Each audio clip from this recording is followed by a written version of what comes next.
y la desatención bueno, o esta atención omisa que presenta el gobierno federal respecto al ataque de estos problemas. El sistema de procuración de justicia, la Fiscalía General de la República, la Unidad de Inteligencia Financiera, la Secretaría de Hacienda y Crédito Público, la Dirección General de Aduanas, tienen en sus manos el problema para resolver estos últimos dos problemas. El gobierno federal tiene en sus manos las soluciones, aplicar adecuadamente las políticas de seguridad, aplicar adecuadamente o generar políticas aduanales y hacendarias que no sean restrictivas ni tampoco que contribuyan a una captura del mercado. Sin embargo, el gobierno hace lo contrario, genera un problema y busca culpables. En estos culpables, el gobierno, en un sentido totalmente ideológico, como lo vemos en el Plan Nacional de Desarrollo, presentado incluso tarde, ¿sí? A destiempo al Congreso de la Unión, vemos que todos estos problemas y que se van maximizando aunado a toda esta estrategia del lawfare que viene generando el propio gobierno en contra de la propia ciudadanía, ¿sí? Y toda esta dinámica de autofagia o de canibalismo legal y financiero del país, al final buscan un culpable y ahí es donde viene la distorsión para solucionar estos problemas. Y los culpables son directamente las empresas y los privados, es decir, los particulares, el sector privado que engloba a la ciudadanía y a las empresas, es decir, a las personas físicas y morales. Obviamente en el sector energético sabemos que por ley, las empresas, las personas morales y los integrantes o participantes del mercado tendrían que ser constituidos aquí en territorio nacional o integrar un contenido nacional. Por eso digo que es el gobierno contra la propia ciudadanía, es decir, el sector público contra el sector privado. Y viene esta parte donde se distorsiona la forma de solucionar estos problemas, ¿sí? Que es a través de reformas a la ley de la industria eléctrica y a la ley de hidrocarburos. Yo me voy a centrar más en la ley de hidrocarburos. Sin embargo, las dos leyes corren una misma suerte y tienen un enfoque similar. Es decir, crear más captura regulatoria con la finalidad de eliminar la competencia tanto de la Comisión Federal de Electricidad como de Petróleos Mexicanos, allanar ese camino y hacer ese plan de rescate financiero a costa de los productos y servicios que entregan estas dos empresas y que en consecuencia es a costa de los bolsillos de las y los mexicanos, ¿sí? Porque finalmente pues, somos nosotros los que pagamos invariablemente por todos estos productos y servicios que brindan estas empresas, con independencia también a los grandes apoyos financieros que recibe por parte de la Secretaría de Hacienda y Crédito Público, que es a través, de manera indirecta, nosotros lo pagamos a través de nuestras contribuciones. Entonces, aquí se trata de levantar a estas dos empresas a costa de una población que está en un contexto de una situación de desaceleración económica, estancamiento, ¿sí? Y pérdida del poder adquisitivo. Entonces, esta situación se vuelve bastante grave, aunado a que todo este retiro de la competencia y ¿cómo se llama? Y la captura regulatoria crea un entorno también de desempleo, falta de oportunidades, falta de desarrollo. ¿Por qué? Porque las empresas que son participantes del mercado energético ya no pueden sostener ¿cómo se llama? Esta dinámica. Y del otro lado... Santiago, nos quedan unos minutitos nada más, 2 minutitos. Sí, de hecho ya casi ya casi iba a terminar. Si me dices más o menos exactamente cuánto tiempo para yo sintetizarlo. 2 minutitos. Ok, perfecto. Gracias. Bueno, entonces, esto es para contextualizar a lo que van a platicar mis ilustres colegas, ¿sí? De que finalmente las soluciones están en manos del gobierno federal para solucionar este problema, seguir brindando certeza y seguridad jurídica en las inversiones y a los consumidores respecto de lo que nosotros estamos exigiendo también, finalmente somos consumidores energéticos, y de igual manera comprendamos cuál es este contexto de captura regulatoria y hacia dónde quieren ir. Las soluciones están dadas en sus manos, sin embargo, al buscar estos culpables, al quitar allanar este camino y centralizar todo el mercado a través de estas dos empresas productivas del Estado en una paulatina contrarreforma energética, pues aquí es donde entra la parte ya técnica que van a hablar específicamente. Esto viene a distorsionar todo. Obviamente las problemáticas están en sus manos solucionarlas, ¿sí? Y también tenemos esta situación en donde el más dañado es el consumidor mexicano. Finalmente, las inversiones se van a otro lado, se van a otro espacio donde les otorguen eso que están buscando, certeza y seguridad jurídica. ¿Para qué? Para poder transitar hacia las nuevas economías net cero o las economías basadas en energías renovables. Muchísimas gracias.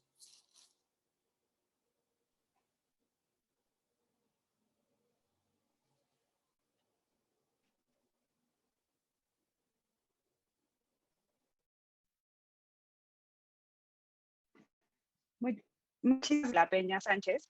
Él es licenciado en Derecho por la Escuela Libre de Derecho, diplomado en Derecho Tributario por el Instituto Tecnológico Autónomo de México y diplomado en Derecho Administrativo por la Universidad Panamericana.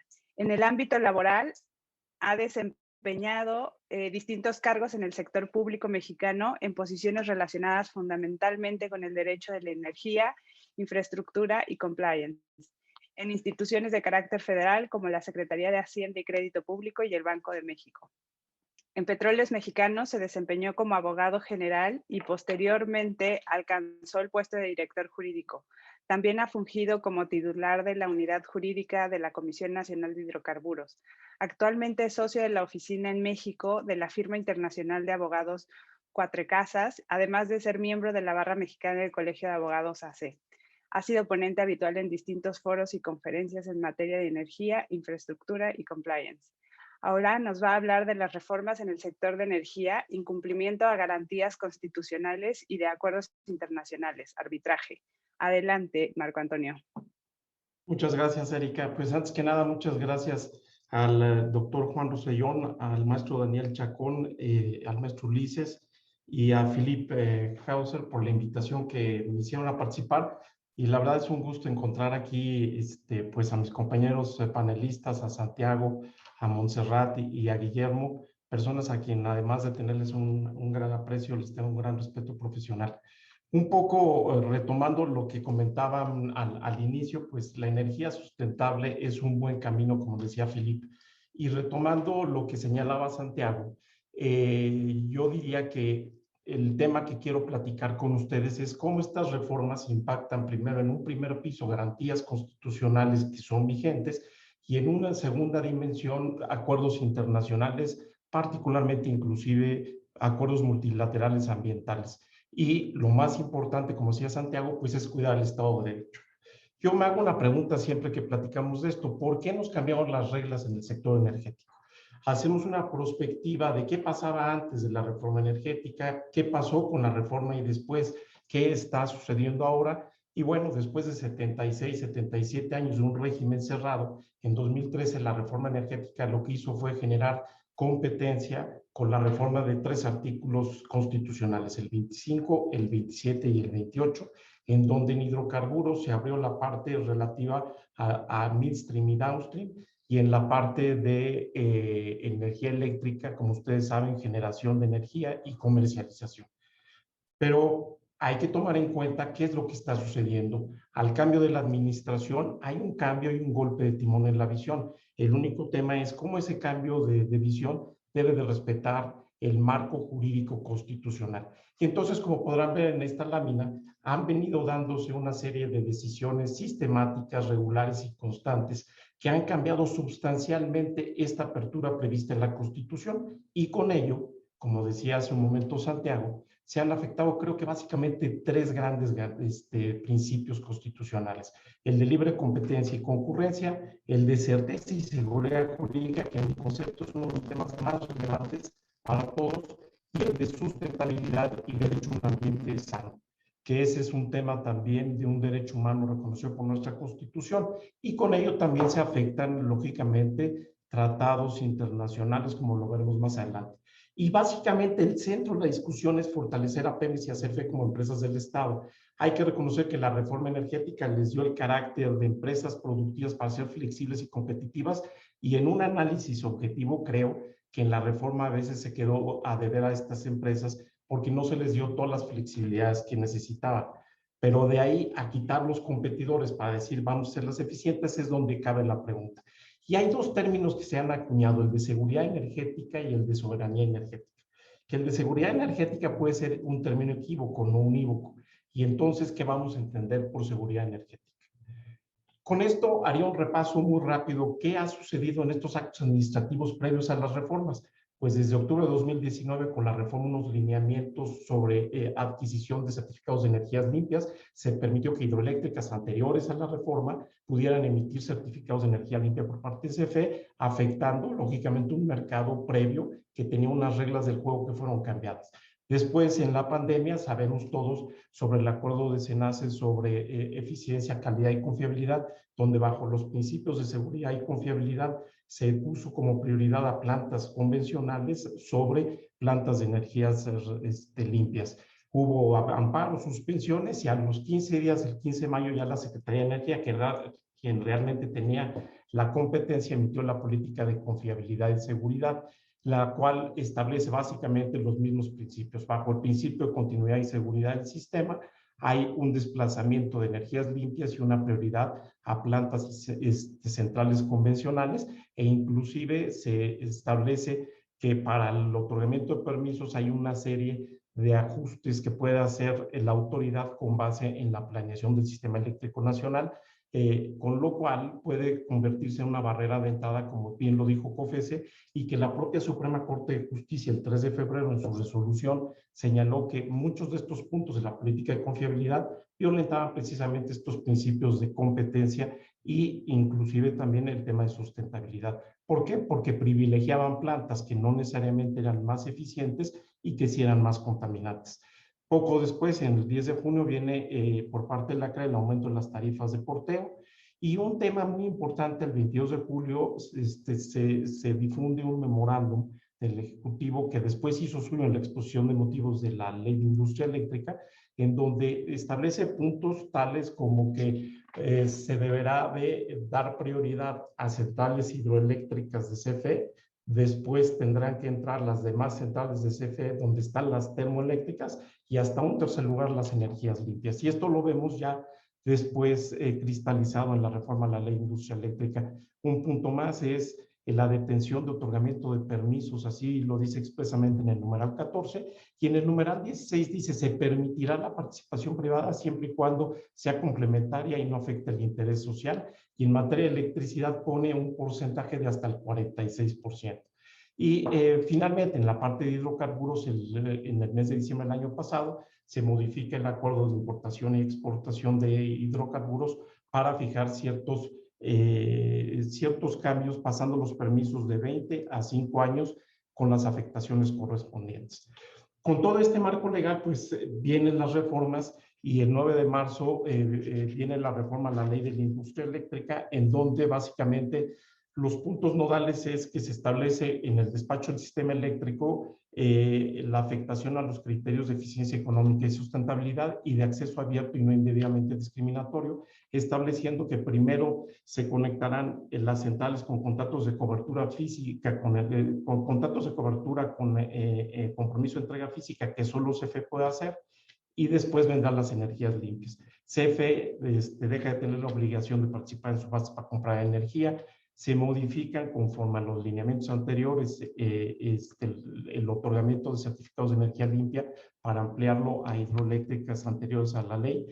se da una discrecionalidad muy abierta en el otorgamiento y revocación de permisos de generación de energía eléctrica, y se establece la revocación de permisos por fraude a la ley, cuando si un permiso no se dio bien por la CRE, lo que correspondiera era hacer un juicio de lesividad. Esto es, la autoridad por sí misma no puede revocar lo que ella misma otorgó. Y una revisión a contratos de productores independientes sin tomar en cuenta el contenido mismo de los contratos. Y en materia de hidrocarburos, vemos que el pasado 4 de mayo, esta semana, salió publicada la reforma al título tercero, donde básicamente los puntos nodales son que pone como requisito la capacidad de almacenamiento mínimo que determine la CENER para el otorgamiento de un permiso, cuando sabemos que en este país, y me imagino que Guillermo lo platicará con mucha pues, transparencia, pues uno de los problemas que tenemos es ese déficit de almacenamiento. Entonces esto, la COFECE lo ha dicho, es una barrera de entrada a participantes. Luego, en la sesión de permisos de comercialización, cambia la afirmativa ficta por negativa ficta, que también viene a afectar el mercado propio de este sector. Y hay una figura que se establece en el artículo 57, que es un artículo para cuestiones de emergencia, que preveía la parte de ocupación y de suspensión, y de intervención, en donde la ocupación era para garantizar el acceso al público de energéticos, y la intervención para el caso de incumplimiento.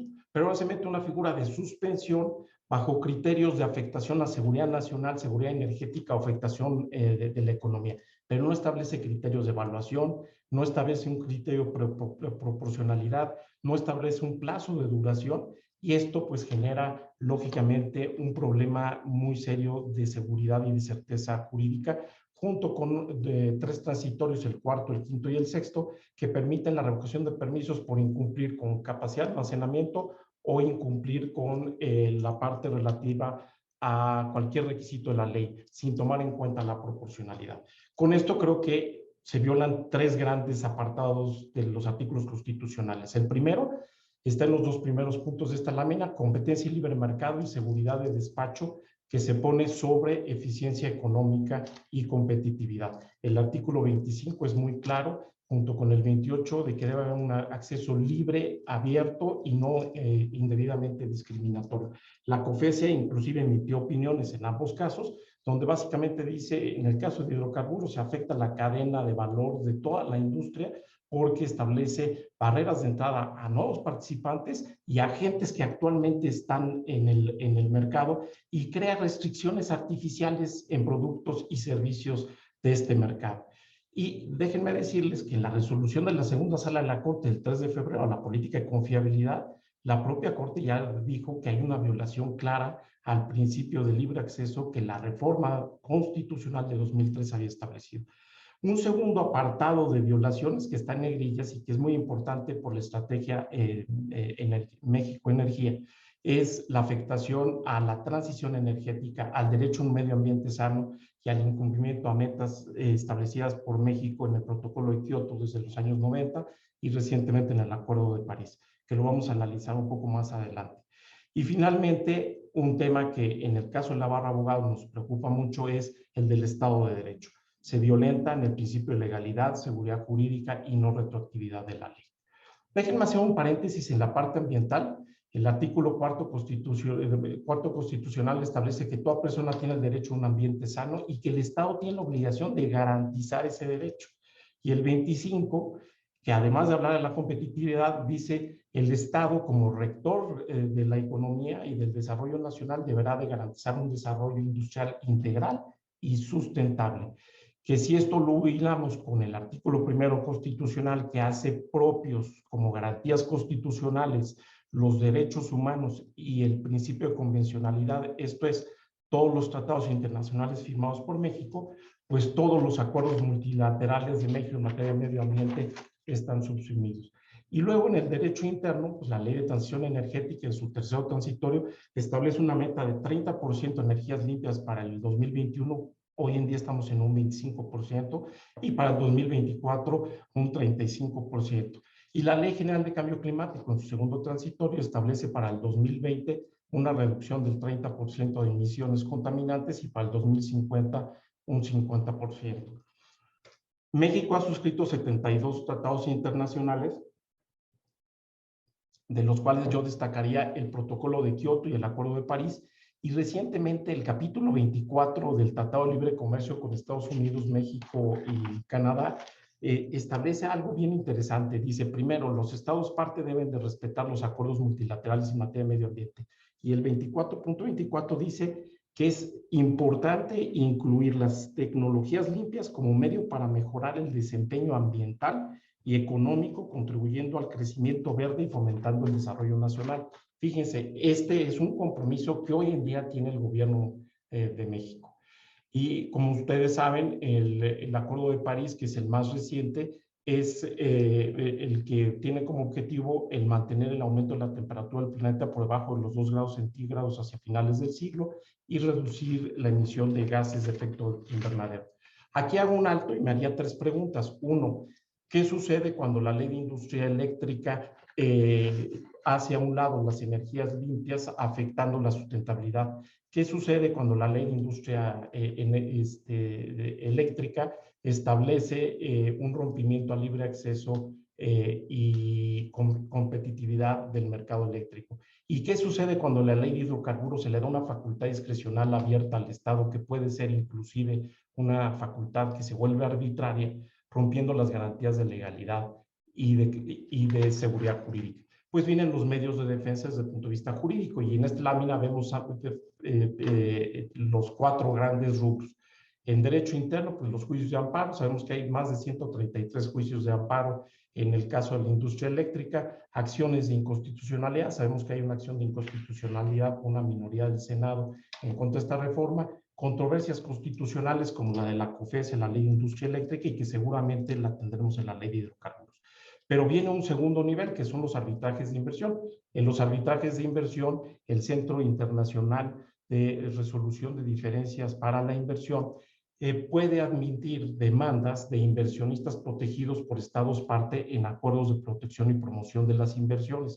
México ha celebrado 12 tratados comerciales internacionales y 33 acuerdos de promoción y protección de inversiones con 46 estados. Cabe señalar que en el tema de arbitraje de inversión, y con esto concluiría esta parte de mi exposición, el Centro Internacional de Arbitraje no piensen que por una pequeña violación va a darle entrada a un inversionista. Lo que busca este centro es checar básicamente la protección de las inversiones de inversionistas de estados que son parte en estos acuerdos, para ver que la conducta de un estado parte no violente la estabilidad de sus inversiones. Y el demandado en este caso es el Estado mexicano, de tal manera que por violación a estos tratados, el demandado sería el Estado mexicano y no una dependencia particular. Y lo que se busca es proteger al inversionista contra el trato injusto e inequitativo, donde básicamente se va a analizar el derecho a proteger las expectativas legítimas del inversionista, a revisar la arbitrariedad o no de las medidas estatales, la existencia o no de una denegación de justicia, la estabilidad o no de un régimen regulatorio y la posibilidad de vinculación o no con compromisos contractuales. También se protege de expropiaciones indirectas. Déjenme decirles que en el caso de la ley de hidrocarburos se ha hablado de que esta figura de la suspensión tan abierta puede entenderse como una expropiación indirecta. Y finalmente, la protección contra un trato discriminatorio. Y dejo apuntado casos que ya han sido objeto de este análisis. Por ejemplo, en Argentina, en 2001, hubo una ley de emergencia que ajustó la retribución de inversionistas en el sector de energía, se declaró constitucional por su Corte Suprema de Justicia, y el Tribunal Arbitral decidió que, a pesar de que era constitucional en su país, sí violentaba el Acuerdo de Promoción y Protección de Inversiones y se tenía que indemnizar. Y en más recientes, en España, donde hubo una revisión de estímulos fiscales en materia de energías renovables, y ahí igualmente el Tribunal Supremo y el Tribunal Constitucional declaró constitucional estas reformas, pero el Tribunal Arbitral dijo: estas reformas, a pesar de ser constitucionales en España, violentan la Carta de Energía, que es el Acuerdo de Promoción y Protección de Inversiones en esta materia dentro del país. Y 3 conclusiones muy sencillas es: 1, queda claro de que actuaciones de hecho y de derecho al margen de los principios constitucionales han violentado garantías vigentes hoy en día en nuestra Constitución. 2, Derivado de esto, también han pasado a un segundo nivel, violentando acuerdos internacionales, tanto en materia comercial como ambiental. Y yo dejaría siempre en forma propositiva, como lo hemos hecho en la Barra Mexicana de Abogados, que lo que tenemos que promover es un Estado de Derecho. Y si como el péndulo ahorita llegamos a una nueva política, una nueva visión, y lo que se requiere es un análisis constitucional de fondo, pues lo que procede es revisar nuestra Constitución y acordar con ello. Pero lo importante es respetar el Estado de Derecho y los compromisos de nuestro Estado con estados con quienes tiene acuerdos internacionales. Muchas gracias. Muchísimas gracias, Marco Antonio. Un tema sin duda muy, muy relevante. Ahora le daremos paso a la intervención de Montserrat, a la maestra Montserrat Ramiro Jiménez. Ella es economista egresada del Instituto Tecnológico Autónomo de México y cuenta con una maestría en economía por parte del University College London, donde también obtuvo una especialidad en economía ambiental y recursos naturales. Tiene diplomados en finanzas y en responsabilidad social corporativa por la Universidad de Harvard. Durante su trayectoria laboral, destaca haberse desempeñado en distintas áreas de la Dirección Corporativa de Finanzas de Petróleos Mexicanos y de la Subdirección de Finanzas de la filial PMI Comercio Internacional. Posteriormente fue directora de energía en el Instituto Mexicano para la Competitividad en el INCO, para después ser nombrada como comisionada de la Comisión Reguladora de Energía. Ha sido consultora independiente tanto en México como en Estados Unidos. Actualmente es consejera independiente de una compañía petrolera y asesora a varias otras en temas de energía, especialmente en electricidad y renovables. Así también forma parte del Global Fellowship del Wilson Center de Estados Unidos. Ella nos va a presentar el tema de reforma a la ley de la industria eléctrica y su potencial impacto para los mexicanos. Adelante, Montserrat, muchísimas gracias. Gracias, Erika. Solo agregar que muy orgullosamente soy consejera de ICM. Bueno, yo querría más que hablar de las consecuencias potenciales que puede tener la reforma a la LIE que se presentó en marzo pasado. A mí me gustaría tratar de explicar por qué estos cambios, que se podrían resumir de manera muy puntual como una aversión o como un objetivo clarísimo de impedir que existan mercados energéticos y que se vuelva a la organización industrial de monopolio del Estado, cómo esto afecta a los ciudadanos en general, ¿no?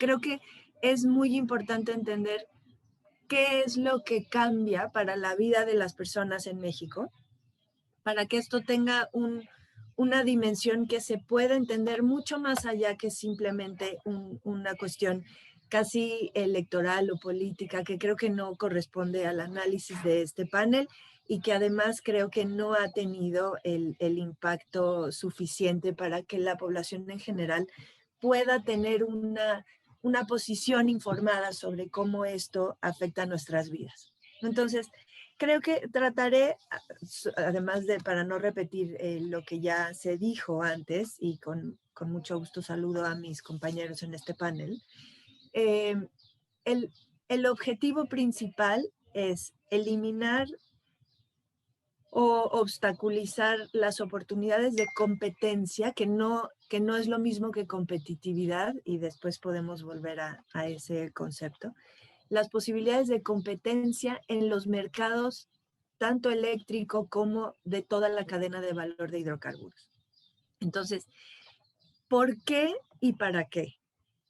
En un ambiente normal, una política pública tiene que tener como objetivo el que la población esté mejor, ¿no? O sea, que las condiciones tanto de precio como de calidad y como de diversidad de la oferta sean las mejores posibles para la sociedad. En este caso, me parece que hay un concepto errado o una percepción un poco antigua de cuál es el papel del Estado en términos de de los energéticos en general. Yo estoy segura que a ninguno de los ciudadanos mexicanos nos interesa quién produce nuestra luz y nuestra gasolina. Lo que nos interesa es que el Estado mexicano reciba los impuestos que tienen que derivarse de la explotación de esos recursos, en el caso de los hidrocarburos, y que los precios en todos los otros mercados sean los menores posibles, que nos den la capacidad de decidir sobre nuestro consumo y que además el suministro esté garantizado. Entonces yo creo que de ahí viene la diferencia, que no es de opinión, sino casi ideológica, que no debería ser ideológica, sino debería estar basada en datos, de lo que está sucediendo hoy con la política pública energética en México. Me parece que esta idea de que el monopolio del Estado puede proveer los servicios y los bienes en precio y calidad es algo que durante el siglo XX se probó que no es así. El presupuesto público, los recursos públicos tienen usos alternativos y el valor social de esos recursos, creo, y además está demostrado, tiene muchísimo mayor valor en mercados, digo no mercados, en bienes que nadie más puede proveer, como son la seguridad, la salud, la educación, y no necesariamente en la generación eléctrica, en donde los privados tienen la posibilidad, y no solo la posibilidad, sino el afán de generar electricidad, suministrar gasolinas, perforar pozos y producir petróleo. Y digamos, esto alivia la carga de los recursos públicos en beneficio de la población. Y no solo es que alivie la carga en términos de la inversión, sino que además lo hace con el incentivo de hacerlo cada vez más barato, porque tiene que competir con otros actores. Entonces, creo que el objetivo principal de las reformas a la ley, a la Constitución en el 1314, vinieron de la realización de que los recursos públicos ya no daban, que los bienes y servicios en un mundo cada vez más interconectado, en transición energética y en un momento de cambio tecnológico muy importante, no sería factible para el Estado mexicano poder enfrentar esa demanda energética del país por sí mismo, y digamos, se tomó la decisión de que la inversión privada pudiera tomar ese papel en beneficio de los mexicanos. Ahora, creo que de ese objetivo al objetivo actual, lo único que hay en medio es una serie de percepciones un poquito erradas de cómo arreglar los problemas. Todos los esquemas regulatorios, todos los esquemas jurídicos tienen espacio para mejorar. De hecho, son la regulación, y ahora voy un poquito a la regulación. La regulación siempre está en un proceso de mejora continua. Sin embargo, creo que la decisión de cambiarlo todo y volver a un esquema de organización industrial que estaba agotado es errada, porque, digamos, no solo no se resuelven los problemas que hubiéramos podido resolver con más competencia y con una participación de la regulación mucho más fuerte dentro de los mercados, se elimina la competencia, con lo cual se elimina la posibilidad de poder hacerle frente a problemas de corrupción, de robo, de ilegalidad en algunos casos, y sobre todo, de poder proveer transparencia en la toma de decisiones, tanto para los consumidores como para los oferentes. Entonces, creo que ahí estriba el error de fondo. Y después, evidentemente, en la implementación de estas decisiones se han cometido varias errores o estrategias que no han sido congruentes con el Estado de Derecho, con la ley actual, y digamos, han tenido pues un proceso muy controvertido y que afortunadamente las instituciones en México, algunas de ellas han hecho frente a esto, ¿no?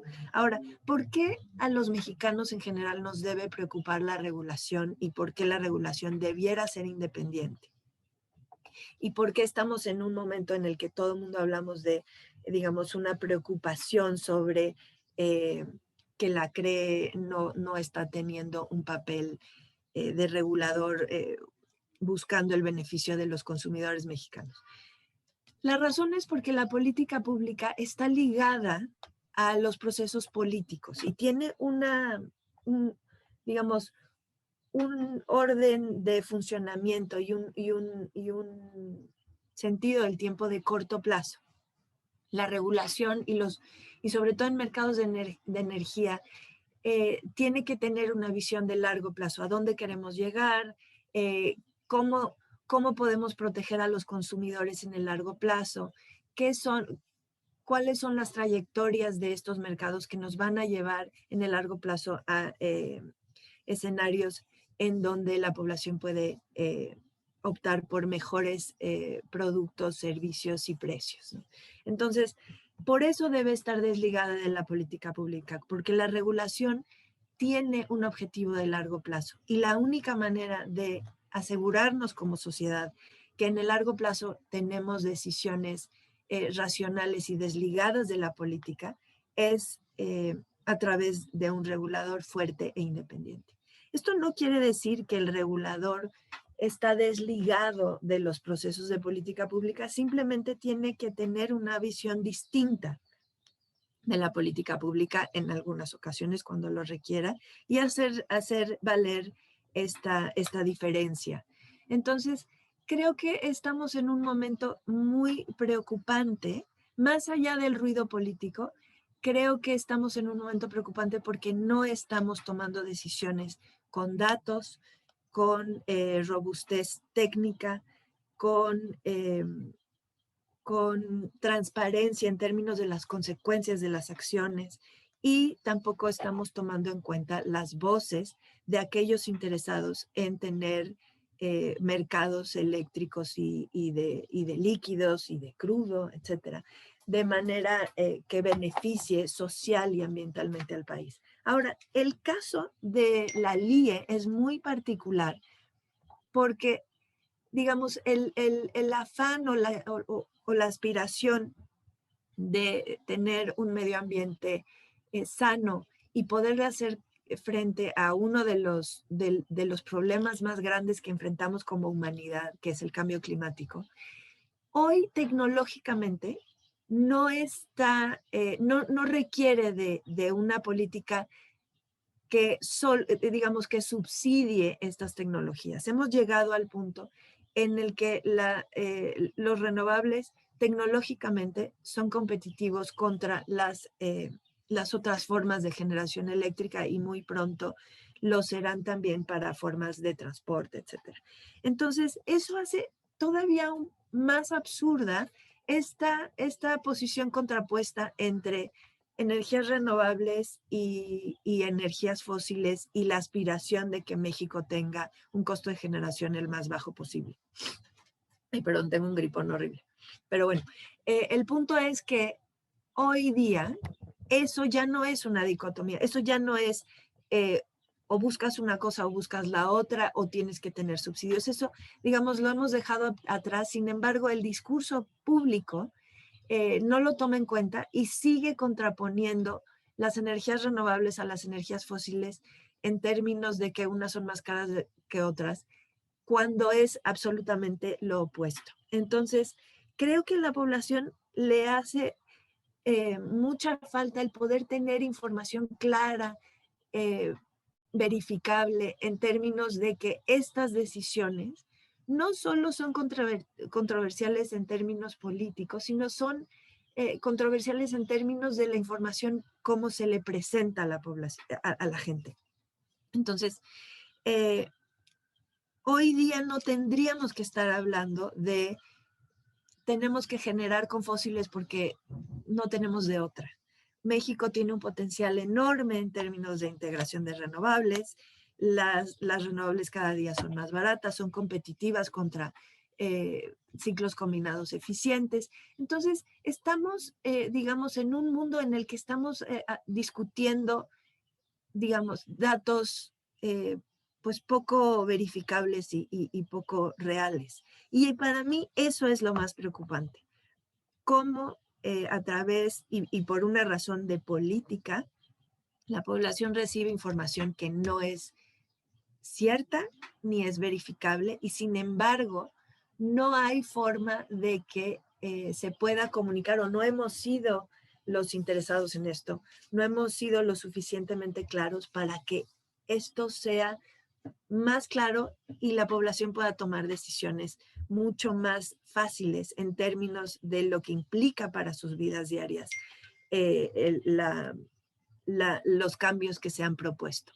Creo que es muy importante el que entendamos que la energía eléctrica en México y por las últimas decisiones de hidrocarburos, los líquidos, las gasolinas en México, no van a poder, no vamos a poder ser competitivos en el costo de estas en la región porque las medidas que estamos tomando encarecen su producción, su importación y su manejo, su gestión. Entonces, digamos, estamos tomando decisiones que van a ser no solo malas en términos de eficiencia económica, van a ser muy malas en términos del impacto social y ambiental que tienen en nuestra vida diaria. Y yo creo que eso es lo que nos debería preocupar mucho más.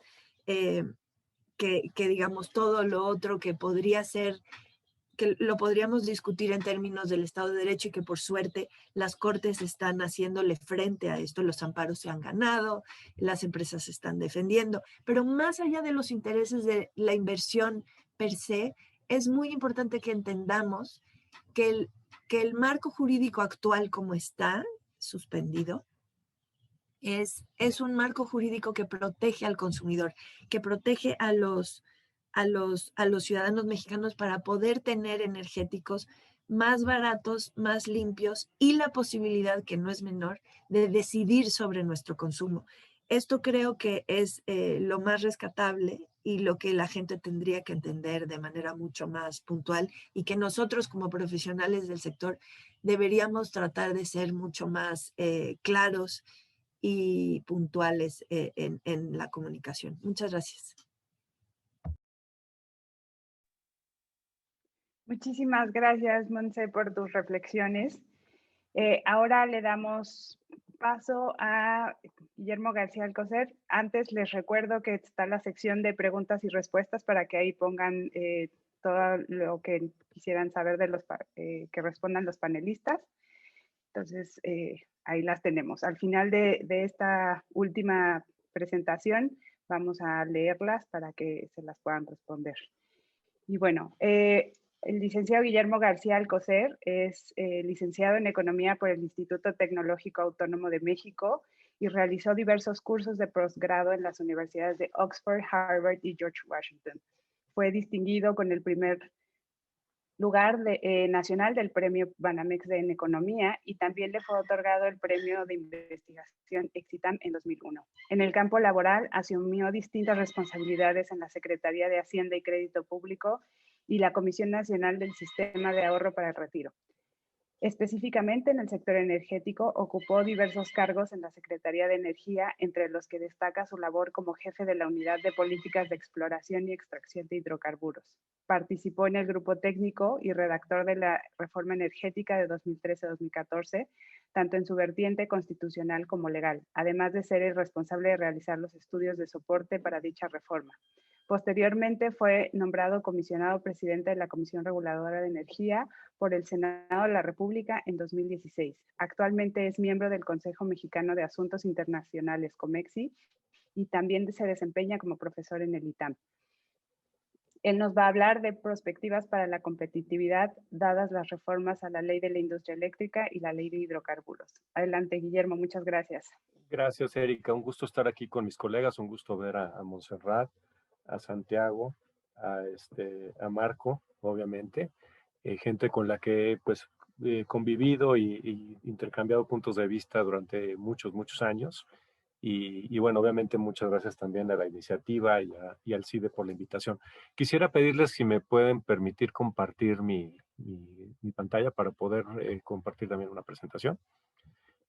Pero básicamente yo lo que quisiera reforzar, y es la ventaja tal vez de ser el último en exponer, que tenemos que pensar en cuáles son los objetivos de la política energética, ¿no? El objetivo debe ser tener al ciudadano en el centro, ¿no? Ya lo decía Montserrat, ya lo decía Santiago, ya hablaba Marco también de los derechos de los particulares que tendrían que ser protegidos por todo el arreglo constitucional. Y una vez que tienes esa idea de cuál es el objetivo, que es tener energía disponible, de buena calidad y a bajo costo y amable con el medio ambiente, entonces te pones a preguntar cuáles son los instrumentos que se pueden tener para lograr ese objetivo. Y entonces el tema de poner en el centro a las empresas del Estado se vuelve, es como si pusiéramos, decíamos en el gobierno, poner la carreta delante de los caballos, ¿no? Tú tienes primero que tener el objetivo y después buscar cuáles son los instrumentos de política pública más adecuados.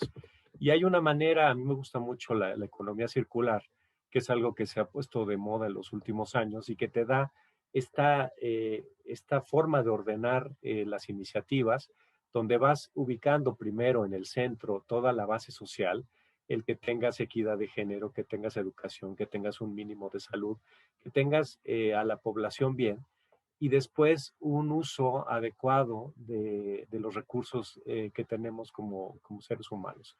Y obviamente tiene un techo ambiental, aquí se ve que es pues que no afectes a las futuras generaciones, que no afectes los mares, que no afectes la temperatura, todo esto que ya se ha visto. Entonces, fijas un objetivo, tienes un marco conceptual de actuación y después te vas a buscar los instrumentos, ¿no? En términos de la energía renovable, yo quería compartir algunos datos. El primer tema es que hay algunos, digamos, pseudoanalistas que hablan de que si se contemplara la minería y la disposición de los equipos renovables, este sector sería más contaminante que el de los fósiles. Eso es una verdadera aberración. Aquí el Laboratorio de Energías Renovables de Estados Unidos hizo el cálculo de ciclo de vida. ¿Qué es lo que hace? Toma la minería, incorpora todo lo que se tiene que hacer para construir los equipos de energía renovable, considera la vida útil de los equipos y luego su disposición. Y en ese sentido se ve que obviamente pues la energía fotovoltaica, la energía hidroeléctrica, la geotérmica sí generan emisiones, pero son mucho menores que las que se consideran cuando tenemos el gas natural, el petróleo o el propio carbón. ¿Por qué? Porque durante toda la vida útil de estos equipos, pues está generando emisiones. En el caso de la energía renovable, se van a dar emisiones en la minería, en la construcción y en la disposición. Entonces, una gran aberración decir que son más contaminantes cuando se considera el ciclo de vida completo. Las energías renovables generan más empleos. Para una misma inversión de 10 millones de dólares, en el caso de los renovables tendríamos 75 trabajos, mientras que la energía fósil tendríamos 27. Es más intensivo en mano de obra el sector renovable y tiene lógica porque el sector fósil es más intensivo en capital. Y tiene también muchas ventajas porque cuando tú inviertes en energía fósil hay riesgo de que lo que inviertes se quede enterrado, un pozo seco que no produce, es dinero tirado a la basura. En el caso de los renovables, cuando inviertes, ya no hay ese riesgo de que no vayas a generar electricidad. Tenemos metas de energías limpias. Ahí, pues, una buena pregunta que pudiéramos hacer es, ¿las vamos a cumplir? Yo les puedo decir el día de hoy que no las vamos a cumplir. Se hizo un gran esfuerzo en los últimos años, por ejemplo, en el 2018, que se quería alcanzar un 25%, se hicieron 3 subastas eléctricas, se hizo un gran esfuerzo de energía de generación distribuida y alcanzamos el 23%. O sea, el 23% de la energía limpia del país, de la energía se pudo conseguir a través de energía limpia en el 2018 después de un esfuerzo monumental. Yo por eso les digo el día de hoy que sin esos esfuerzos, sin esas iniciativas, con la inversión privada detenida, no vamos a alcanzar el 35% en el 2024. Eso se los digo desde el día de hoy. ¿Cómo vamos en el tema que ya se mencionó de buscar que la temperatura no alcance 2 grados? De hecho, la tendencia actualmente ya es hablar de una emergencia climática, ya no se habla de cambio climático, y se habla más bien de 1.5 grados que no se debe incrementar la temperatura. Esta es una página internacional que se llama Climate Action Tracker. Esta página ya ubica a México entre los rojos y los negros. ¿Qué quiere decir el rojo y el negro? Que si todo el mundo actuara como México, la temperatura del mundo se incrementaría en 4 grados. Y eso implica, pues, vivir bajo el agua en amplias zonas, ¿no? Aquí se ve, por ejemplo, en nuestra otra página, que es Climate Central, puedes ver qué pasaría en el 2050 si no hacemos algo con el cambio climático. Y aquí lo que se ve es que para cómo vamos, el estado de Tabasco va a estar bajo el agua, ¿no? Y vamos a tener la primera refinería submarina del mundo, ahí donde se está construyendo. Entonces, tenemos que tomar acciones. Esto no es una broma y es un tema muy, muy, muy serio. Aquí está lo que les mencionaba en 2018, después de un esfuerzo monumental, donde todos los organismos y dependencias del gobierno federal y los gobiernos estatales y la iniciativa privada y Pemex y CFE, todos estuvimos trabajando para tener más energías limpias. 23% de energías limpias para 2018, cuando la meta era del 25%. Sin estas iniciativas y sin este impulso, no vamos a llegar al 35% en el 2024. México ya tiene muchísima inversión en energías renovables, ¿no? Tenemos estas más de 280 centrales en toda la República. Lo que es importante de esta lámina es ver cómo la energía se democratiza, se ubica en todo el territorio. En el caso petrolero, recuerden, era básicamente Campeche, Tabasco, Veracruz y algo de Tamaulipas donde había actividad. En el caso de las energías renovables, tenemos todo el territorio con inversiones, llevando la energía hasta los hogares. Cuando dicen que no se ha invertido nada después de la reforma energética del 2013, aquí hay datos muy contundentes, ¿no? Al día de hoy se han invertido 14,000 millones de dólares, tanto en proyectos eólicos, solares y también en generación distribuida. Más de 88 proyectos se están desarrollando a partir de 2014. O sea, imagínense 88 proyectos de gran escala, además de la generación distribuida. Más de 70,000 empleos. Entonces, hay un amplio camino hacia adelante. ¿Qué se puede hacer ahora que estamos en esta etapa en la que los abogados desafortunadamente están teniendo el liderazgo en el tema de las impugnaciones? Creo y mucho respeto a los abogados, ¿no? Pero no creo que deberíamos tener un sector enfocado a los litigios, deberíamos estar mucho más enfocados al tema del desarrollo. Pero hay áreas de oportunidad hacia adelante para poder cumplir con algo de estos objetivos. Y uno de ellos es, pues, modelos en donde tienes, le llaman off the grid en inglés, son sistemas aislados de la red. Regulatoriamente se tiene perfectamente dibujado el abasto aislado y la generación local.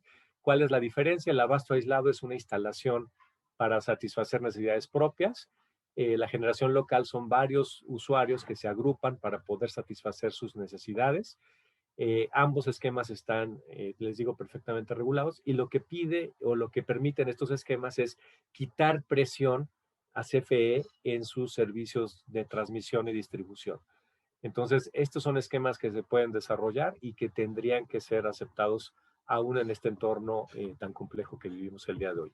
La generación distribuida, ya más o menos estamos llegando a 1.4 gigawatts de capacidad instalada. Aquí está el corte al primer semestre de 2020, pero al cierre de 2020, se dio el dato hace poco, estamos como en 1.5 gigawatts de capacidad, ¿no? Es un crecimiento muy importante, más de 170,000, 180,000 techos solares y generaciones distribuidas a lo largo y ancho del país, ¿no?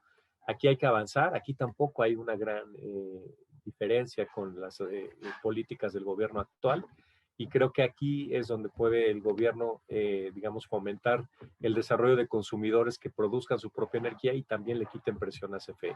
El almacenamiento, bueno, ahí Montserrat no nos platicó mucho de esto, pero ella es una gran experta, yo le sugeriría invitarla pronto a que les platique. El almacenamiento es una herramienta bien importante porque va a permitir desarrollar la energía renovable. Acuérdense que se habla de la intermitencia de la energía renovable, es un término equivocado. El término correcto es variabilidad. ¿Por qué? Porque esta variabilidad se puede medir. Hay momentos en los cuales el sol no sale, lo sabemos, hay momentos en que el viento no sale, los modelos de pronóstico son muy avanzados y la transmisión y la distribución se pueden complementar muy bien, así como la generación, con el almacenamiento, ¿no? Aquí piensen en el almacenamiento como una navaja suiza que puedes utilizar para arbitrar energía barata hacia momentos en que es cara, posponer proyectos de transmisión y distribución, dar servicios auxiliares al sistema eléctrico. Bueno, es una chulada, ¿no? De hecho, a mí me apasiona también este tema, ¿no? Entonces, tenemos los elementos y esto puede estar en manos de los particulares. Y había una pregunta por ahí que decía, oye, ¿y entonces CFE qué debe hacer? CFE pues debería convertirse en una empresa concentrada en el negocio de la transmisión y la distribución. Es un negocio hiper rentable. Por ejemplo, se hablaba hace unos días de las utilidades que está teniendo CFE Transmisión, más o menos 18,000 millones de pesos al año. Eso implica que es un negocio seguro, un negocio rentable y un negocio que le da mucha viabilidad al resto del país. Imagínense ustedes que CFE hoy quiere trabajar en generación. Y yo hago la analogía con las carreteras. Imagínense que tenemos la posibilidad de construir supercarreteras para llevar el aguacate a Estados Unidos, ¿no? Desde Michoacán hasta Estados Unidos, donde les encanta el aguacate, porque el día del Super Bowl comen Doritos con guacamole. Y en vez de construir una supercarretera, CFE decide ponerse a plantar aguacates en Michoacán. Entonces no va a ser el mejor plantando aguacates porque va a tener unas cargas históricas, un contrato oneroso, etcétera, y va a impedir que los particulares puedan llevar el aguacate a su destino. Entonces, ¿qué mejor que construir supercarreteras que hagan que los productos, que la electricidad, ya regresando al mundo eléctrico, se mueva y los precios converjan? México somos como islas eléctricas, ¿no? Tenemos la isla de Baja California, la isla de la península de Yucatán, tenemos ya una isla en Nuevo León donde ya no puede entrar energía que venga de Tamaulipas. Y entonces yo haría un llamado a la CFE, decir, oiga, ¿por qué no nos ponemos a dedicarnos a un negocio altamente rentable y que le va a servir muchísimo al país? Y el último tema que quería yo tocar es el tema de petrolíferos. No le di mucho énfasis por el tiempo, pero la iniciativa de hidrocarburos pues formaliza la reducción de los días de inventario. Esto es un gran problema porque, por ejemplo, la Ciudad de México tiene apenas 24 horas de autonomía. Eso quiere decir que cualquier problema meteorológico en Tuxpan, cualquier problema social en las carreteras que conectan con Veracruz, nos puede llevar a un desabasto y se bajaron los días de inventario. Entonces, parte de la iniciativa lo que exige es que tengas un contrato de almacenamiento. Yo creo que eso puede tener algún aspecto atendible. Creo que es importante propiciar el tema del almacenamiento. Sería lo único rescatable tal vez de esa iniciativa, además de el combatir los ilícitos en el huachicoleo que se mencionó, pero tiene muchos elementos de preocupación que ya mencionaron tanto Santiago como Marco, como es la expropiación indirecta y el retiro de permisos de manera discrecional.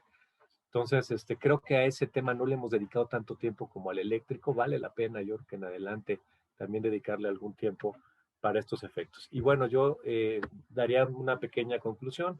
Tenemos la posibilidad de ser una potencia en energía renovable, tenemos los recursos naturales y tenemos técnicos altamente capacitados. Cada vez que yo me reunía o nos reuníamos en distintas responsabilidades con técnicos de CFE, de SENACE, de Pemex, yo siempre me quedé admirado de la técnica, de la capacidad y de la forma en que actúan nuestros técnicos y técnicas.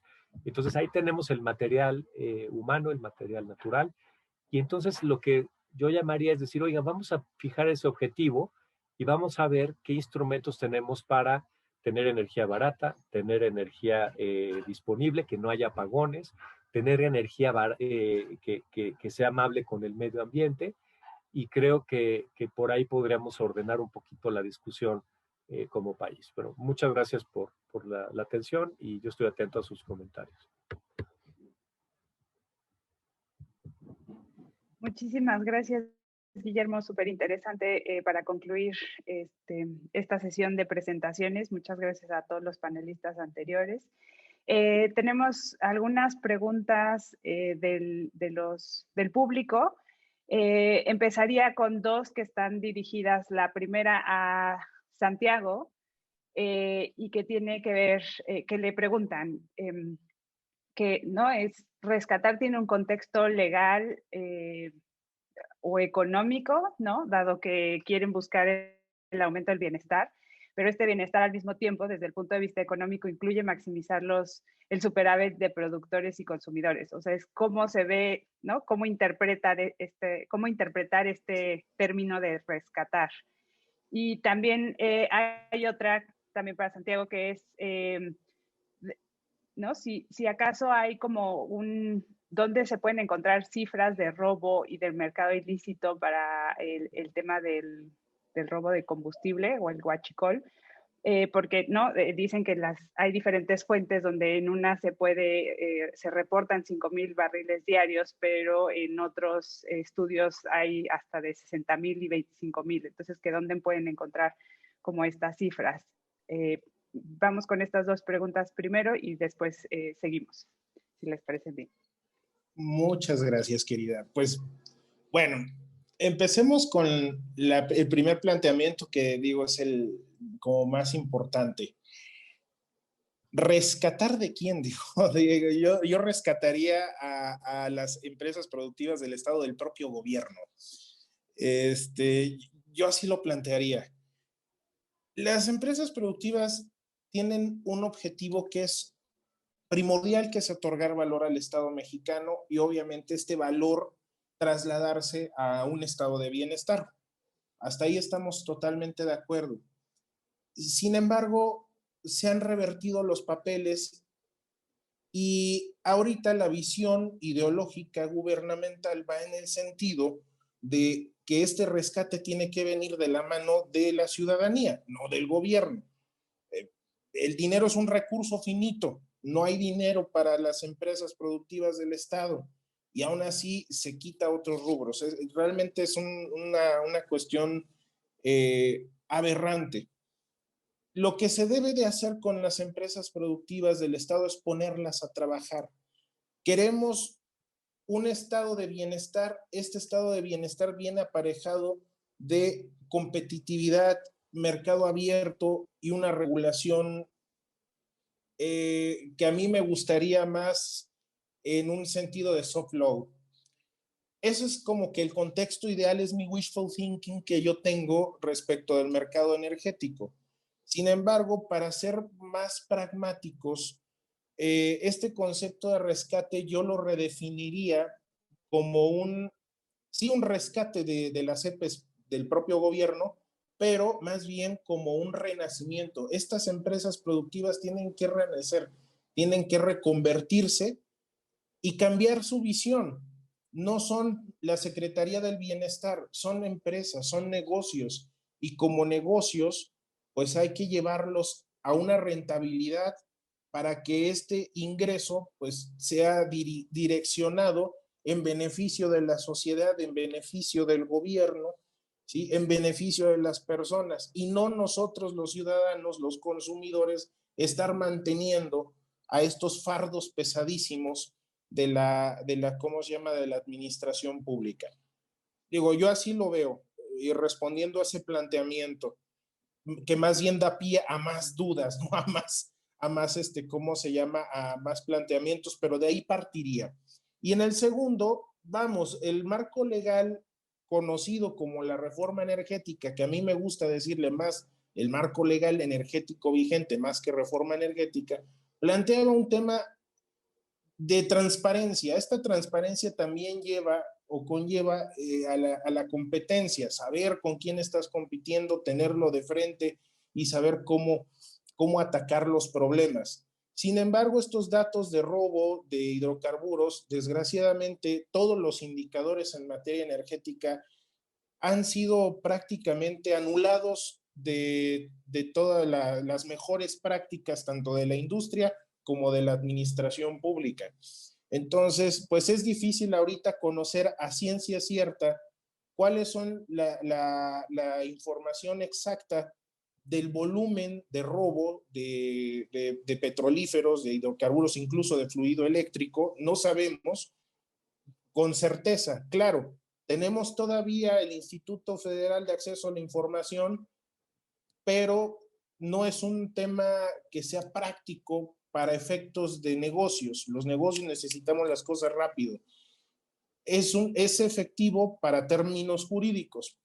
Llevamos un proceso, pero aún así todavía yo he podido recuperar cierta información a través del INAI, ¿sí? Pero no es lo ideal y aún así tenemos un desfase tremendo. Nos metemos al sistema de información energética y es una desgracia porque lleva una desfase de 3 meses.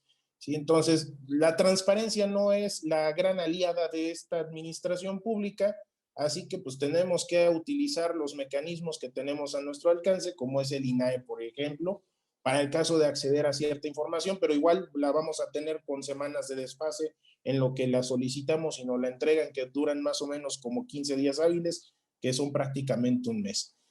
Digo, más o menos espero haber respondido ambas preguntas de manera concreta y que sea suficiente para el auditorio. Gracias. Muchas gracias. Montserrat quería complementar, adelante. Sí, yo creo que esta parte de qué significa rescatar es fundamental para que la gente entienda exactamente a qué se refieren. Yo creo que rescatarlos implicaría o debería ser rescatar, mejorar su situación financiera, mejorar su competitividad y mejorar su, digamos, su operación. En este caso, creo que el adjetivo o el verbo de rescatar se refiere a incrementar su proporción de mercado. O sea, a lo que se refiere es a que Pemex Transformación Industrial venda a una proporción mayor del mercado de gasolinas, que la CFE genere una proporción mayor de toda la energía eléctrica en México. Y eso no es rescatarlos financieramente. Creo que ese es el problema de fondo entre lo que la realidad o a donde la realidad nos llevará y el objetivo principal de la administración actual. Porque sin duda, el pedirle a CFE que genere más y el pedirle a Pemex que produzca más es ponerlos en una situación financiera muy compleja y es cargarles la mano en cosas que no pueden y que no nos van a poder cumplir a los mexicanos. Entonces, en ese sentido, creo que rescatar es un término muy equivocadamente usado.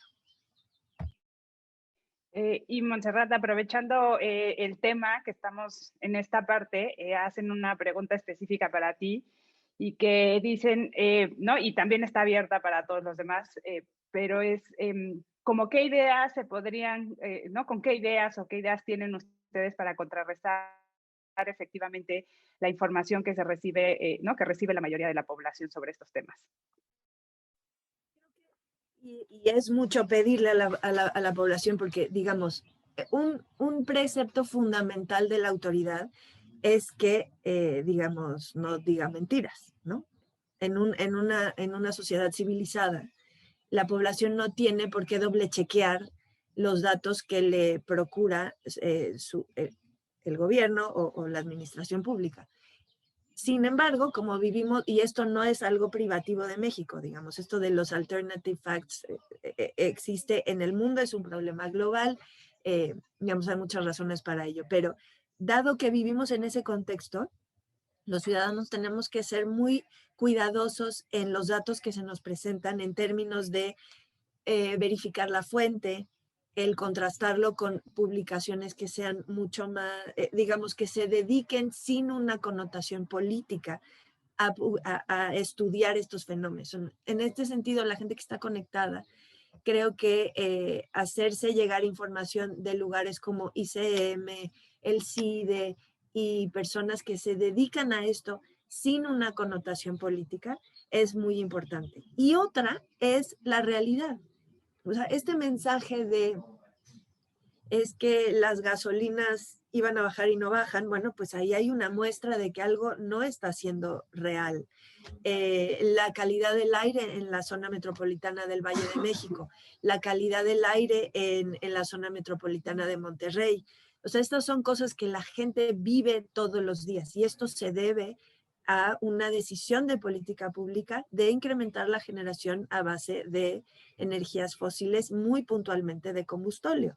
Entonces, creo que el ciudadano tenemos que tomar un poquito más de responsabilidad en nuestras acciones y nuestra capacidad de juicio, porque creo que la realidad está ahí y este gobierno en ese sentido creo que nunca nos ha mentido en cuáles son sus objetivos. Quizá usan palabras que no son exactas, pero digamos, tenemos que saber y tenemos que saber contrastar la información que se nos da contra la realidad que vivimos todos los días. Yo quisiera agregar, si me permiten, que un poquito el tema de CFE y de Pemex es que se tienen que ver con un objetivo de empresa, ¿no? Son empresas que producen bienes que cualquier otra empresa podría producir. Entonces, creo que gran parte del tema de cómo tener estas empresas sanas viene en el sentido de tratar de olvidar estas metas volumétricas. En el pasado, digamos hace unos 4 o 5 años, empezó a medir a Pemex en función de la utilidad que le genera cada uno de los barriles de petrolíferos que produce, cada uno de los productos que se tienen. Y hay una contradicción entre volumen y utilidad, ¿no? Y eso lo vemos los economistas.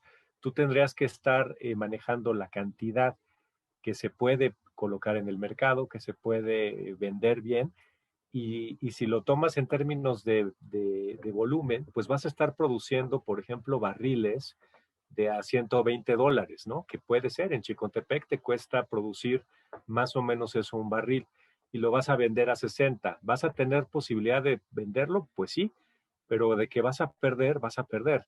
Entonces tú tendrías que fijar tus metas de producción de petróleo, tus metas de producción de gasolina, de diésel y de cuánto producto se tiene en la petroquímica en función de la rentabilidad. Y creo que ese es un paso bien importante que tenemos que comunicar, porque es muy fácil conocer las metas volumétricas, pero es mucho más difícil saber si estas te van a llevar a la rentabilidad, ¿no? Muchas gracias, Guillermo. Sí, adelante, Marco. Un punto que complementa a lo que acaba de señalar Guillermo, que tiene toda la razón. Hay que entender que en la reforma al artículo 25, y que ya no es reforma porque, como bien decía Montserrat y Santiago, ya es el marco constitucional actual, se decidió que las empresas productivas del Estado entraran en un ambiente de competencia. Tan es así que en el transitorio del decreto se establece expresamente que deben de estar listas para competir. Siendo así, la ley de Pemex y la ley de CFE señalan claramente que el objetivo es que generen valor al Estado mexicano y generen rentabilidad. Entonces, hay una pregunta que estaba viendo: ¿qué acciones deberían de seguir las empresas productivas del Estado para ser más eficientes? Yo creo que la primera debería de ser lo que apuntó en su exposición Guillermo, en el sentido de revisar cuál es su core business. O sea, tal vez en el caso de Pemex su core business sería el upstream, tal vez en el caso de CFE sería transmisión y distribución como actividades estratégicas. Y una vez definido ese core business, el segundo tema es si hay algunos puntos que su estructura, a pesar de ser más flexible que un organismo descentralizado, siguen teniendo ciertas ataduras en el ejercicio, digamos, de su actividad mercantil, como cuáles, por ejemplo. El tema de su techo de balance financiero anual. Una petrolera hace inversiones a muy largo plazo, cuando el caso de Pemex y CFE cada año le tienen que estar autorizando un balance financiero anual. El techo de endeudamiento, que sabemos que está topadísimo en el caso de Pemex y de CFE, que al final lo único que queda es pues estas empresas para invertir necesitan tener asociación sí o sí con privados. Y finalmente su régimen corporativo, un régimen corporativo más flexible, más autónomo, un poquito más desprendido de lo que sería el gobierno. Un tema que llama la atención, y este no es de ahorita, sino es de toda la historia. Si revisamos la historia de los bancos de desarrollo, de las empresas productivas del Estado, el Estado mexicano, cuando decide entrar en la economía, lo que no ha sabido es cómo ser propietario de sus empresas. Y en lugar de recoger dividendos como debe de ser, lo hace a través de un aprovechamiento, lo hace a través de un impuesto. Entonces, lo que consideramos es, si el marco constitucional establece que tus empresas del Estado, que con todo respeto, tanto Pemex como CFE son grandes empresas, deben de competir, pues tienes que ser consistente con ello. Originalmente, inclusive, se había pensado en hacerlas una especie de sociedad nacional, como son sociedades nacionales de crédito, los bancos de desarrollo, donde pudiera haber un 64% de certificados de aportación del Estado y un 34-36% de inversionistas nacionales dispersos para evitar que vayan a captar la empresa y hacer verdaderamente de Pemex y de CFE una empresa. Un caso interesante es el de Ecopetrol en Colombia, donde ha dado ese paso y se empieza a manejar como una sociedad. Entonces, eso sería un punto de partida a partir de lo que hoy en día está previsto en la Constitución. Tomemos en cuenta que hay un cambio de visión en el gobierno, en donde hay una confusión de roles entre lo que decía Guillermo, seguridad energética es que el Estado haga todo, que el Estado saque el 1.900.000 de barriles diarios. Bueno, si se entiende así seguridad energética, este concepto de Pemex o de CFE como empresas no tiene cabida. Muchas gracias, Marco. Y aprovechando ¿no? este tema justo de las reformas y que se están modificando, o que deberían de modificarse en cierto sentido, pero se están modificando en otro sentido las leyes, hacen muchas preguntas sobre ¿no? cuál es la responsabilidad del Estado al hacer estas reformas, ¿no? O sea, cuáles son las implicaciones que se van a tener tanto en materia como de acuerdos nacionales e internacionales, ¿no? Si habría como, ¿no? como algún tipo de sanciones por incumplir estos tratados internacionales, tanto en temas de inversión como de competencia, de medio ambiente. ¿Cómo ven eso también? O sea, un poco está dirigida algunas preguntas para ti, Marco, pero abro esto también a todos los panelistas. Gracias.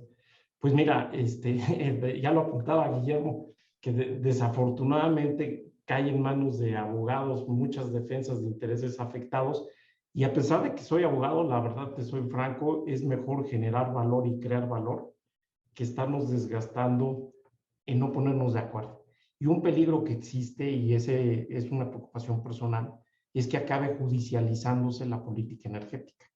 Cuando un juez, por inteligente que sea, por culto que sea, pues es difícil que conozca los detalles tan técnicos, tan complejos, tanto de la regulación de oil and gas, de hidrocarburos, como de la regulación eléctrica, que aún es más específica y detallada, ¿no? Y especializada.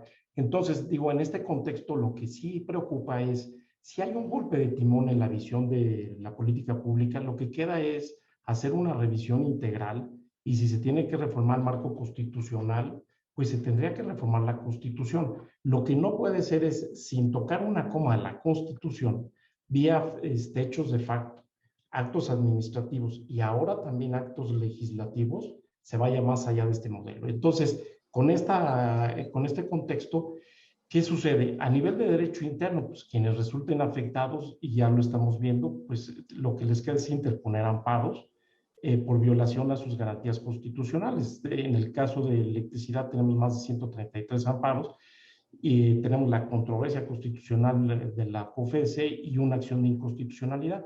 Y en forma atípica y por una, digamos, excepción justificada, el juez especializado dio una suspensión con efectos generales por el argumento de, si bien la suspensión del acto que se reclama debería ser con efectos relativos al que pide el amparo, en este caso, si le dieran nada más la suspensión a esa persona, generaría un régimen asimétrico que va en contra de los principios de competencia, y por eso es que hay una suspensión general. Ahora bien, Desde el punto de vista de los tratados internacionales, por aquí hay dos preguntas que vi. Una, ¿cuáles son los efectos del TEMEC específicamente? Bueno, aquí en los tratados comerciales hay algo muy interesante que revisamos en la Comisión de Energía de Navarra. Cuando los estados entran a un tratado de libre comercio, las partes de comercio que se abren y que son reconocidas por su derecho interno como áreas abiertas a la competencia, ya no se pueden cerrar. Ese principio se llama principio Ratchet. Esto es, si en el Tratado de Libre Comercio se aceptó que en el tema de energía, la parte de generación, comercialización eléctrica y en la parte de oil and gas, lo que es transporte, almacenamiento, distribución y comercialización, están abiertos a la competencia, el Estado es libre, conforme al capítulo 8 del TEMEC, de tomar cualquier decisión soberana, y así quedó en el capítulo. Pero a pesar de tener esa, digamos, decisión soberana, también lo es que tiene una responsabilidad frente a sus contrapartes en este tratado y puede ser objeto de alguna denuncia parcial que trae otras implicaciones comerciales, porque como ustedes saben, los tratados comerciales se negocian integralmente, no nada más por una sola materia. Y luego ya respecto de los inversionistas que resulten afectados, que sean por nacionales de los estados parte, está este arbitraje de inversión, donde por ahí había una pregunta, ¿qué tipo de sanciones hay? Bueno, el arbitraje de inversión lo que establece en todo caso es si hay una violación al régimen de estabilidad de inversión que se acordó por el Estado parte, conforme a los principios que comentamos, y si es así, se fija una indemnización. En el caso de la industria eléctrica, según especialistas han comentado, han resultado afectados cerca de 333 proyectos, unos ya en construcción, otros en operación y otros más que están apenas en tema de preparación. Y luego hay una última pregunta que señala qué sanciones puede enfrentar el Estado en general en el tema comercial. Pues es exactamente lo mismo que lo del TEMEC. O sea, en todos los tratados comerciales hay un apartado de conciliación y de sanciones comerciales en caso de incumplimiento. Estas decisiones, además de romper con el régimen constitucional, transgreden un paso más allá de tratados internacionales que lógicamente amerita una revisión puntual, detallada de cada caso para determinar las acciones a seguir. Pues eso sería en términos generales el contexto. Muchísimas gracias, Marco. Creo que nos diste una muy buena perspectiva. Le cedo la palabra primero a Montserrat, que quiere complementar, y después Santiago. Y a mí me gustaría que nos quedáramos con la idea de que además, o sea, digamos, hay todo un procedimiento jurídico para poder pedir todos estos arbitrajes y compensaciones y tal, pero todo tiene un impacto que al final del día va sobre el Estado mexicano y sobre los recursos del Estado mexicano y no solo del gobierno. O sea, digamos, estos arbitrajes en algunos casos probablemente se ganen o se pierdan una vez que este gobierno ya haya terminado su periodo, pero el Estado mexicano es responsable.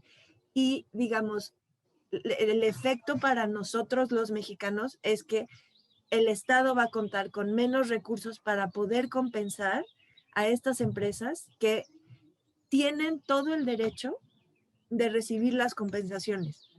Ahora, esto no nada más es en términos de los recursos, sino que en este caso se destruyó valor al eliminar la posibilidad de competencia que redundara en menores precios y mejores condiciones para los consumidores. Pero además, hacia el futuro, los mexicanos tenemos una deuda con estas empresas, porque no es una deuda de este gobierno, es una deuda de los mexicanos con estas empresas, lo cual lo hace verdaderamente, bueno, a mí me cuesta muchísimo trabajo entender cómo podríamos estar contentos o tranquilos con una decisión de este tamaño.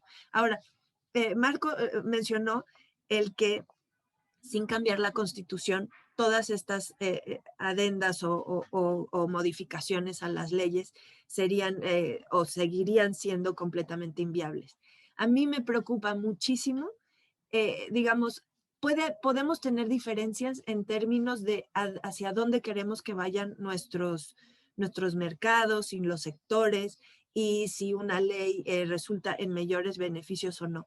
Cambiar la Constitución y ser un país en donde se cambia la Constitución y las condiciones del juego para los inversionistas cada ciclo político nos convierte en un país que es imposible que reciba inversiones y le dé certidumbre a no solo los inversionistas extranjeros, sino a los mexicanos mismos, en donde tú quieras invertir tu dinero, se va a respetar esa regla.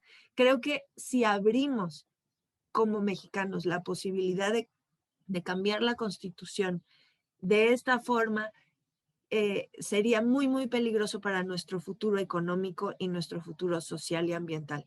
Creo que eso sí, digamos, nos pone en un nivel de país en donde tenemos muchos ejemplos en Latinoamérica y es muy difícil reponerse como país de una condición de este tipo.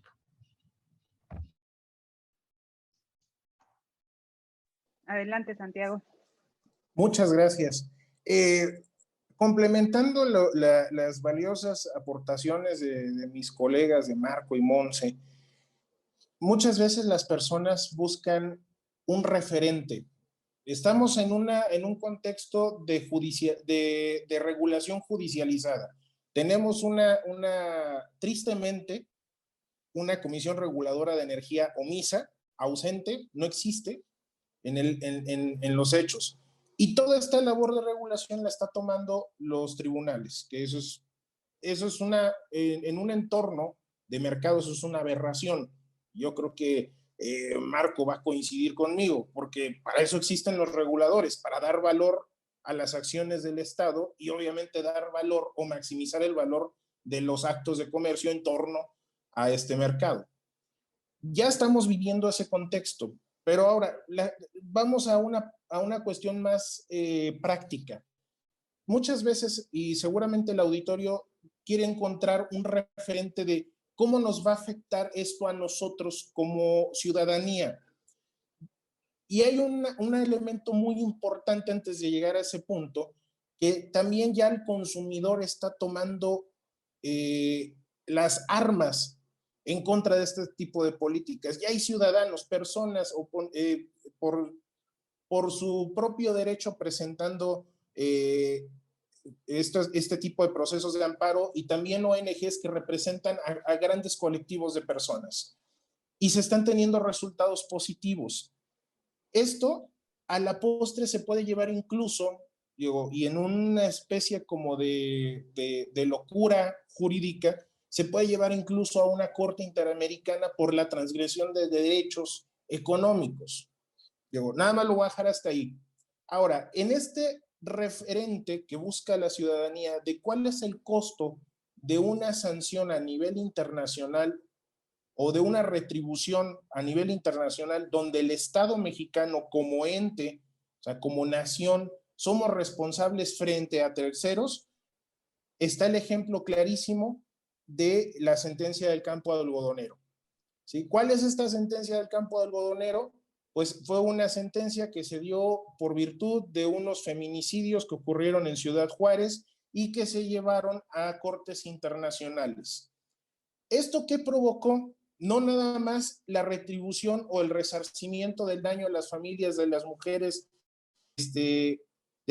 que fueron asesinadas, sino también esto se da dentro del marco de la Convención Internacional de los Derechos de la Mujer, bueno, el famoso CEDAW, que aquí es donde retomo lo que comentaba Marco, ¿sí? De que estamos en el contexto de un tratado internacional que fija reglas en las cuales nosotros como nación tenemos que llevar o conducirnos de manera correcta ante la comunidad internacional y también ante el derecho interno y nuestros ciudadanos. Aquí el Estado mexicano no cumplió y no nada más llevó al resarcimiento económico de las familias de las víctimas por un incorrecto o una procuración y administración de justicia omisa, que ahí fue el Estado, sino también el costo, y aquí es donde vengo a complementar lo que comentaba Monse, el costo institucional. A partir de esto, la Corte Interamericana obliga al Estado mexicano a llevar un rediseño institucional. se crea el Instituto Mexicano de las Mujeres, se crean fiscalías especializadas, vienen una serie de proyectos de actualización, modificaciones a la legislación. El hecho de que se haya tipificado el delito de feminicidio no es una cosa que haya salido espontáneamente, sino fue por virtud de un mandato judicial a nivel internacional que provoca todo este rediseño institucional, y no este rediseño institucional del Estado mexicano que vemos desde el año 2008, 2009 a la fecha, no es gratis, tiene un costo, un alto costo financiero para el Estado, y que ahorita, como bien lo dijo Monse, no tenemos el dinero para soportar un rediseño desde constitucional hasta el grado institucional y administrativo, y también a nivel personal, porque también al personal hay que capacitarlo, hay que mandarlo a estudiar, hay que llevarlo a mejora continua.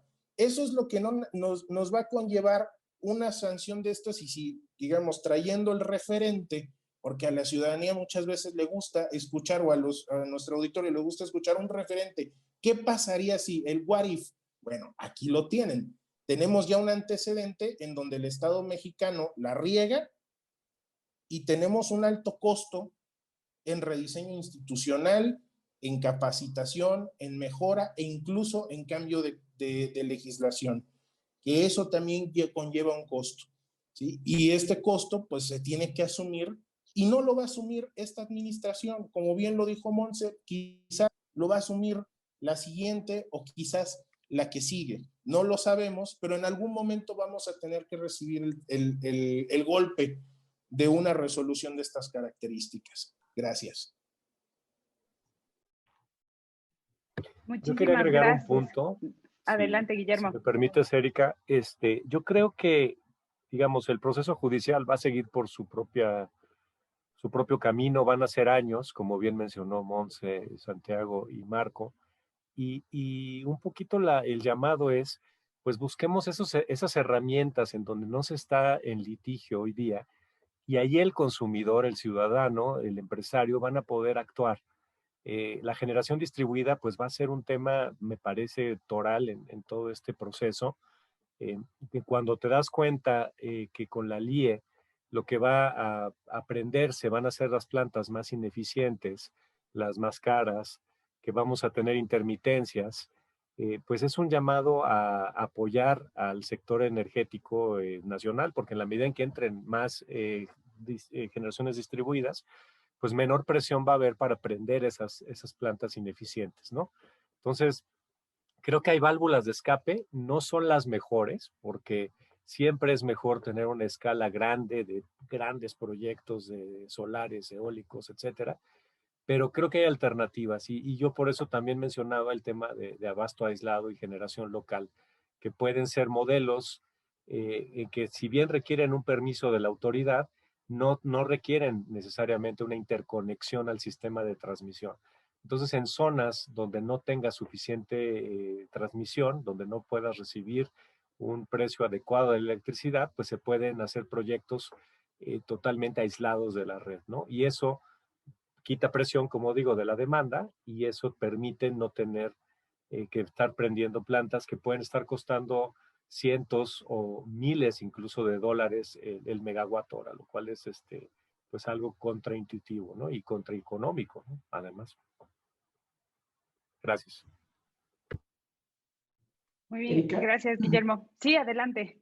Bien, me gustaría nada más, en la parte de judicialización, algo que tal vez no comenté y es importante, retomando lo que acaban de señalar Monse y Santiago, el derecho humano del consumidor y el derecho humano a un medio ambiente sano son, digamos, bienes jurídicamente tutelados y reconocidos, no solamente por la Constitución, la ley, sino ya también por el Poder Judicial. La resolución de la segunda sala de la Corte de la Política de Confiabilidad del 3 de febrero señala expresamente, este es un derecho humano que está resultando afectado. Entonces, aquí también proceden juicios de amparo por interés legítimo tanto de consumidores como de cualquier habitante que sienta que está agredido en su medio ambiente por esta reforma. Por ahí tengo noticia que hay alguna asociación que estaba por presentar, si no es que ya presentó un amparo por violación precisamente al cuarto constitucional, en donde la afectación a un medio ambiente sano como obligación del Estado de ser garante de ese bien para los habitantes, pudiera inclusive por el solo medio ambiente, no por el tema de competencia, generar una suspensión general como la que se generó por el tema de competencia económica. Y nada más hilaría la parte que decía Guillermo, y yo coincido completamente, es, a pesar de ser abogados, la verdad lo que les decía es, una cosa es la judicialización y es una pena que la política energética se pueda judicializar, pero yo creo que también cualquier ciudadano, cualquier inversionista, debemos de buscar el cómo encontrar, por un lado, espacios que no están afectados, como el que decía Guillermo en el tema de generación distribuida, abasto aislado, e inclusive también, ¿por qué no?, en el tema de petrolíferos, todavía hay espacios que se puede seguir invirtiendo sin problema. Y segundo, también entender, porque eso tenemos que ser conscientes, que el gobierno trae una visión de la política pública al sector diferente a la que se venía dando. Pero ambas reformas que se presentaron tienen algún punto todavía en donde la comunicación entre la parte técnica y la política puede ayudar. ¿Y a qué me refiero? El tercero transitorio de la reforma a la industria eléctrica da 180 días para aterrizar en la regulación. La regulación eléctrica es tan especializada y ahí Guillermo pues la conoció muy de cerca, que en esa parte yo creo que se puede generar valor aún para tratar de lograr ciertos puntos de equilibrio. Y luego en la reforma de petrolíferos también hay espacios que pueden ser importantes, en donde me gustó mucho, Santiago, la posición de la UNEXPO, que sacó una opinión donde dice, bueno, si esto ya se está autorizando, pedimos que la Secretaría de Energía pueda trabajar con los especialistas, con los técnicos, para de alguna manera el aterrizar esta facultad discrecional tan abierta que se vuelve arbitraria, de la famosa suspensión o de la revocación sin proporcionalidad de los permisos, ubicando procedimientos, ubicando criterios, etcétera, en donde, pues, sin que sea el mejor de los mundos, pero todavía a nivel reglamentario, habría mucho que hacer. Entonces, yo creo que no hay que quedarse nada más, vamos a judicializar. Yo creo que hay otros canales, tanto de comunicación con el sector público, como de actividades que no están resultando afectadas, que hay que seguir empujando en ese sentido. Muchísimas gracias, Marco. Y creo que con esta última reflexión que haces, hay otras dos preguntas que creo que pueden servirnos también para hacer la introducción a las conclusiones de cada uno de ustedes, que son, o sea, ¿cuáles son los siguientes pasos, ¿no?, frente a estas reformas a estas dos leyes, ¿no? Y que va ligado a cómo se pueden, o sea, ¿no? El objetivo es transformar a las empresas, tanto CFE como Pemex, darles más, ¿no?, como fuerza y demás. Entonces, ¿cómo transformar, cómo hacer esa transformación de estas empresas sin que se tengan que hacer como pues todos estos cambios y manipulaciones al mercado, ¿no? Entonces, dejo con estas dos preguntas para concluir esta sesión de preguntas y respuestas y pasar a las conclusiones. Pues si quieres yo hago un breve apunte que yo creo que mucho ya está dicho, Erika, en respecto de las empresas del Estado, si están en un ámbito de competencia y lo que se quiere es fortalecerlas, lo que hay que hacer, como decíamos, es revisar cuál es su core business, cuál es su esencia, y regresar, como decía Guillermo, al tema de rentabilidad. También seamos francos, tratar de darles consistencia en su marco jurídico. Y desde el punto de vista ya de los sectores, tanto eléctrico como de hidrocarburos, creo que independientemente de que los inversionistas que puedan resultar afectados deban de hacer valer sus derechos, o los particulares consumidores o habitantes igual en lo individual, yo apelaría a esta reflexión que hacía de abrir, por un lado, canales de comunicación para tratar de ir aterrizando, concretando esto en términos que den certeza y seguridad jurídica. Lo peor que puede haber en el sector de energía es la falta de certeza. A alguien que participe en el sector le dices, esta parte es totalmente prohibida porque esta parte no se va a ceder, y el inversionista lo tiene claro.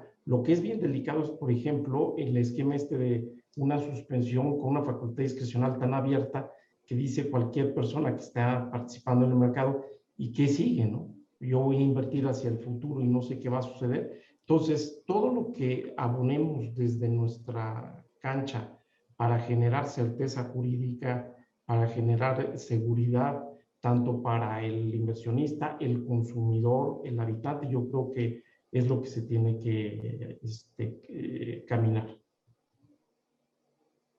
Muchas gracias, Marco. No sé si alguien quisiera complementar. Montserrat. Voy a terminar diciendo que evidentemente la certeza jurídica es fundamental y a partir de ahí va todo lo demás, pero que tenemos que ser muy cuidadosos en que estas dos iniciativas de modificaciones a la ley de hidrocarburos y a la LIE, lo que dan es regresar a un marco jurídico, o pretenden regresar a un marco jurídico en donde existe una gran discrecionalidad por parte de no solo la regulación, sino la política pública, en este caso CENER. Y entonces esto no solo es muy, muy preocupante en términos de la certeza, sino que es muy preocupante en términos de nuestra capacidad de hacerle frente a problemas como la corrupción.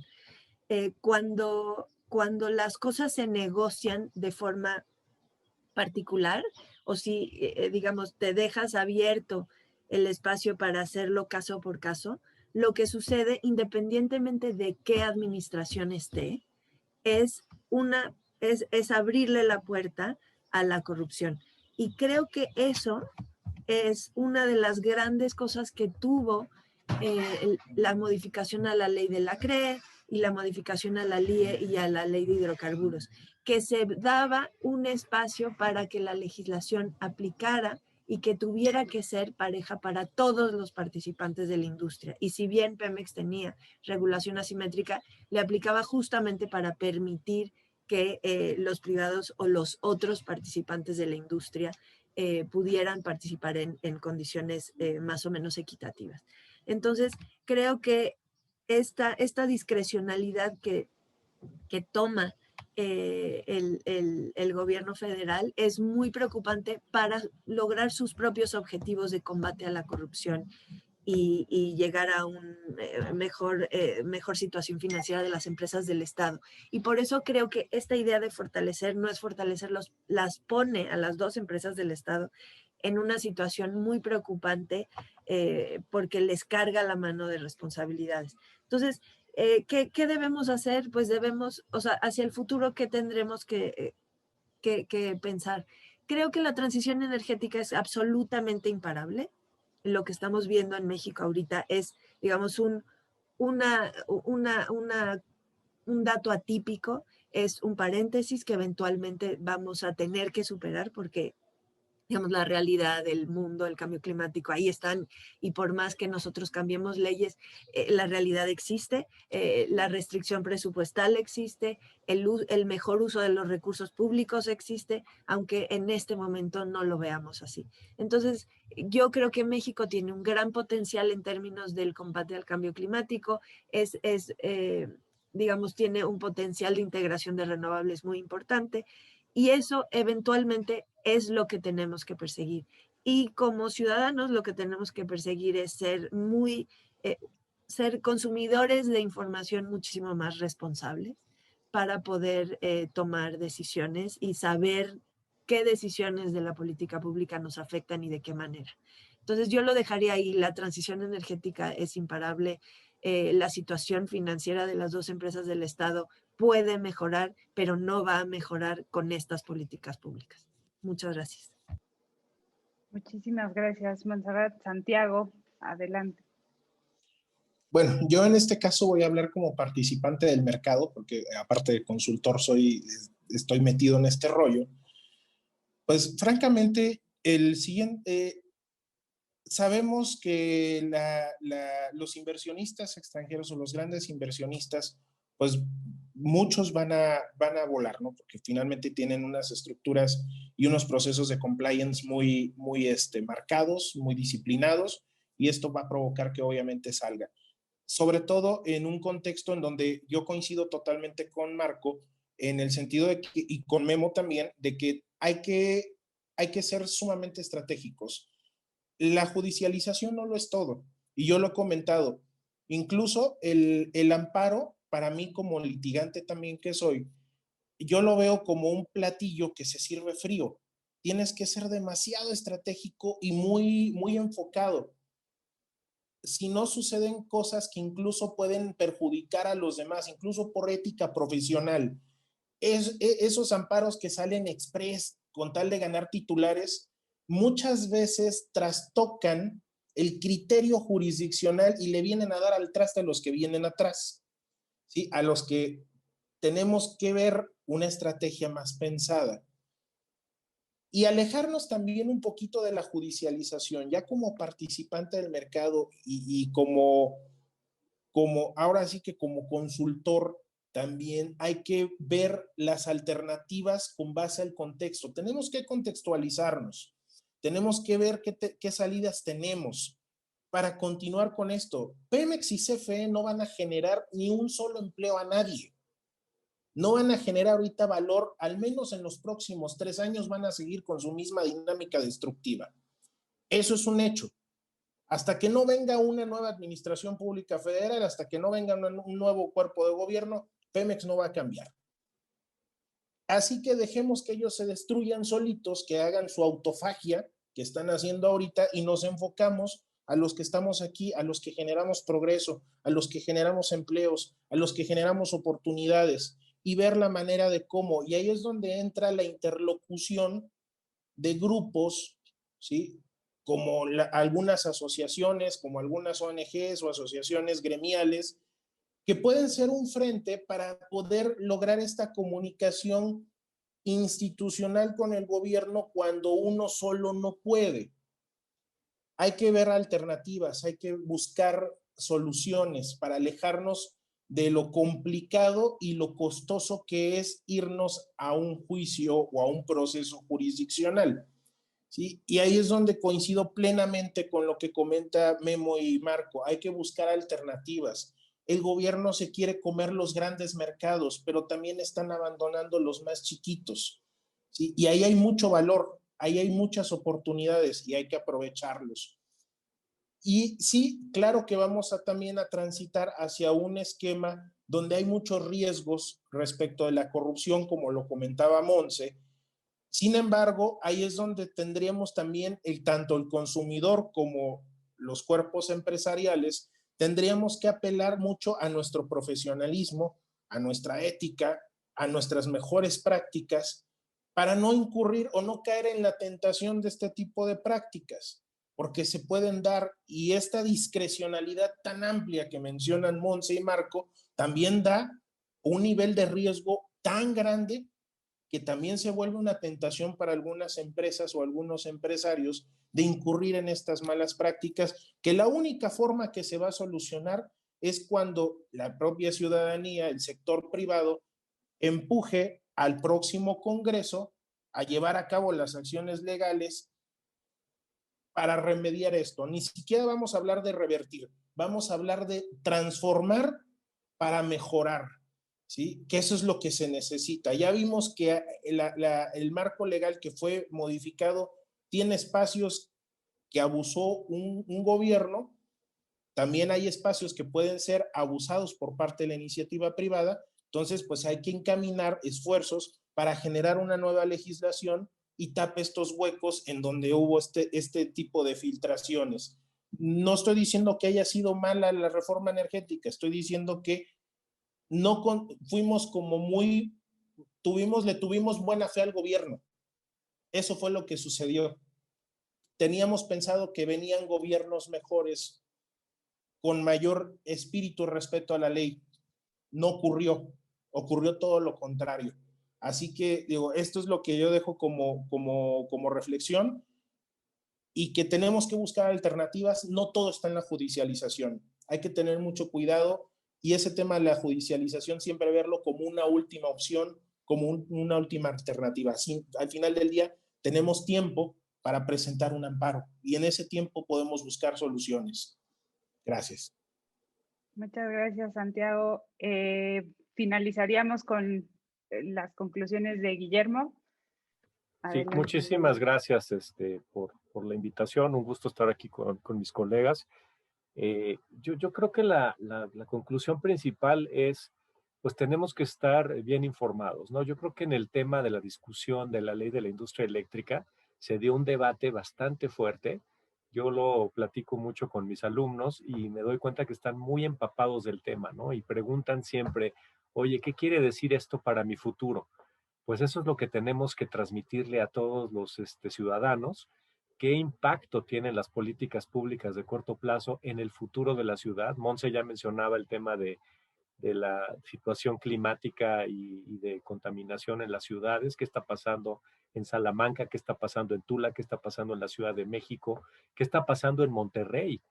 Donde se está respirando el producto de una política pública. Entonces, creo que la ciudadanía informada, que lo podemos hacer y lo hemos hecho, puede ser muy efectiva para virar un poco el camino que estamos teniendo en este día.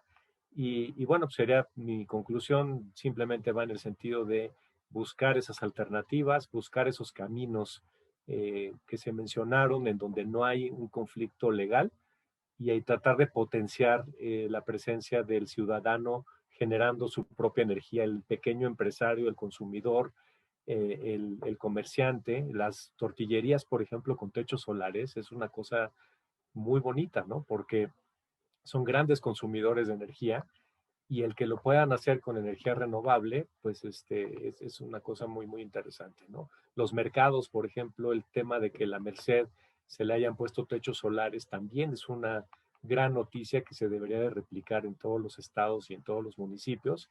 Y hay camino, ¿no? Lo que pasa es que hay que buscarlo, ¿no? No está tan fácil. Pero muchas gracias otra vez por la invitación y un placer estar aquí con ustedes. No sé si hay algún último punto que alguien quisiera decir. Si no, concluimos.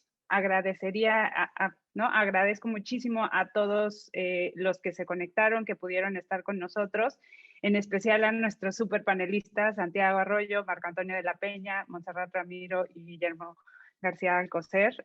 Creo que fue demasiado interesante, nos dio una perspectiva bastante buena de las implicaciones de la reforma, y pues con esto concluimos este seminario virtual, Impactos de las reformas a las leyes de la industria eléctrica y de hidrocarburos en los mercados energéticos de México. Muchas gracias por haber participado y los convocaremos a eventos que se van a seguir realizando en el marco de este proyecto México Energía por un bienestar sustentable. Muchísimas gracias a todos y muy buen día. Hasta luego. Muchas gracias a todos y gracias, Erika. Hasta luego. Hasta luego y gracias. Hasta luego. Hasta luego, muchas gracias, bonita tarde.